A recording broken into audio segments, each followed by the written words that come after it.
এটা আমার না।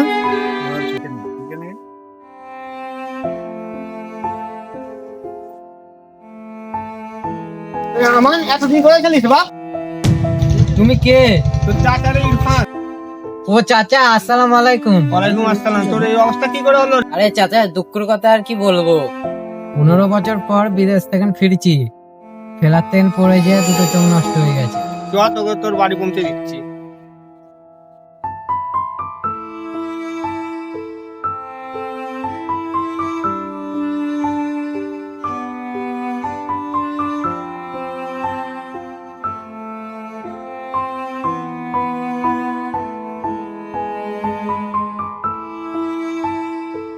এই দাঁড়ান দাঁড়ান দাঁড়ান, আপনারা কারা? না বলায় বাড়ির ভিতরে ঢুকে যাচ্ছেন? আপনি কি আমাকে চিনতে পারছেন না? বাবুর আদেশ ছাড়া বাড়ির ভিতরে ঢুকতে দেওয়া যাবে না। আপনার মেজবাবুকে ডাকুন। মেজে বাবু আপনার সাথে কে দেখা করতে এসেছে? ঠিক আছে, ওনাদেরকে একটু বসতে বলো, আমি এক্ষুনি আসছি। কি হয়েছে মেজদা, কে এসছে?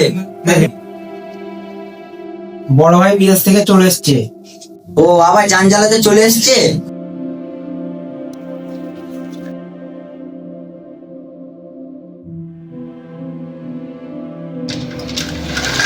আসসালামু আলাইকুম বাবু। হ্যাঁ, কি হয়েছে বলো। তোমার দাদা ফেলার ট্রেন পড়ে গিয়ে দুটো চোখ নষ্ট হয়ে গেছে। চোখ নষ্ট হলে তো আমরা কি করতে পারি তাতে? এটা তোদের বড় ভাই, চোখ নষ্ট হয়ে গেছে মানে? আরে চাচা, এটা আমাদের বাড়ির ম্যাটার, আপনি কেন আসছেন? আমি তোদের বড় চাচা রে, তোদের বাড়ির ম্যাটারে আমরা ঢুকতে পারি না?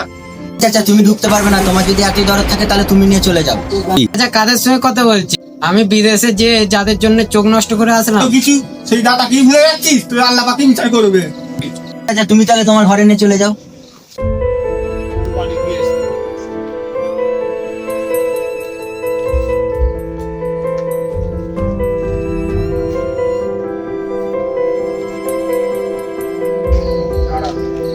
বাপের পুরাতন ঘর আছে, সেই তুই এখানে থাকবি।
চিন্তা করিনি, শিখে গেলে।